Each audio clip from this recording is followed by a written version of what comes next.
What's up guys? This is Nick Pasaway and welcome back to my channel! Yeah, so for this video guys, wala mo nang emote, hindi mo na ako maghuhugot dahil meron tayong kasamang dalagang Pilipina guys. Ayan. So yun, pakilala ka nga be. Hi, my name is Jasmine Alcantara, 16 years old stunner from Block 5 Mauay. Ayun. 16 siya guys, so ang bata, ang fresh, 'di ba? 16, sweet 16, ayan. Sa mga vlog ko, ako lang yung naghuhugot, ako lang yung nag-emote. So ngayon, tatanungin din natin siya kung meron ba siyang hugot sa kanyang buhay, ka-emot-emotan, 'di ba? 'Di ba, be? Yeah. So ano yung hugot ng buhay mo? Kung ayaw na sa'yo, edi layuan mo. Tara! Charot! Palaban! So dahil may hugot ka sa buhay, meaning to say, single ka. Single ka ba?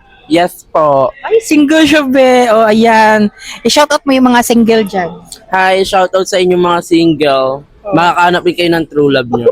Aray, palaban, no? Hindi mo na try na nagkaroon ng jowa or mga ex. Nagkaroon po ako ng 4 na ex. Hulo? Turoy. Apa talaga? Legit? So, sinabi mo meron kang 4 na ex. So, ano yung pinaka-reason doon bakit kayo naghiwalay ng mga ex mo? Una po, nagkaroon po kami ng misunderstanding. Tapos Aray, in English tayo, be.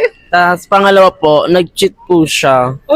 Sa mga cheater dyan, bago-baguhin nyo naman yung ugali nyo. Seryosohin nyo yung mga taong minamahal kayo ng tunay. Aray mo, pakak!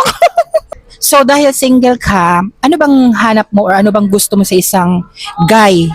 Simple lang po, yung maayos manamit, tapos mabait, yung kaya niya kung hindi kaiya sa maraming tao pag aalis po kami. Uy, taray! Kaya niya kung ipaglaban kahit asarin na siya ng mga kaibigan niya na like, uy, may jowa ka palang bakla, so bakla ka na rin. Yun dapat po, kailangan niya po akong iprotektahan sa mga kaibigan niya. Taray, imot na imot talaga ang manang.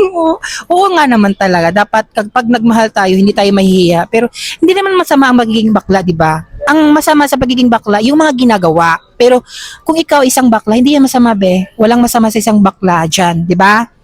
Yung totoo yung pagmamahal niya sa akin, like, kasi lahat naman binigay ko, syempre, kailangan niya rin yung suklian ng totoong pagmamahal kahit hindi na kapalit ng pera or anything else. Tama talaga yan, be. Dapat walang pera-pera, di ba, no? Dapat true love. Pag true love, love lang talaga, di ba? Kung meron man, syempre, ano na lang yun. Kumbaga, minimal lang yun. Pero dapat, love talaga ang nangingibabaw, di ba? Yes po, kasi hindi naman po nasusukat ng pera ang totoong pagmamahalan eh. Di pala ba talaga siya? As in, meron. So ito, be, last na lang to na tanong ha. Anong pangalan ng lalaki na mahilig sa mga bakla? I think po mga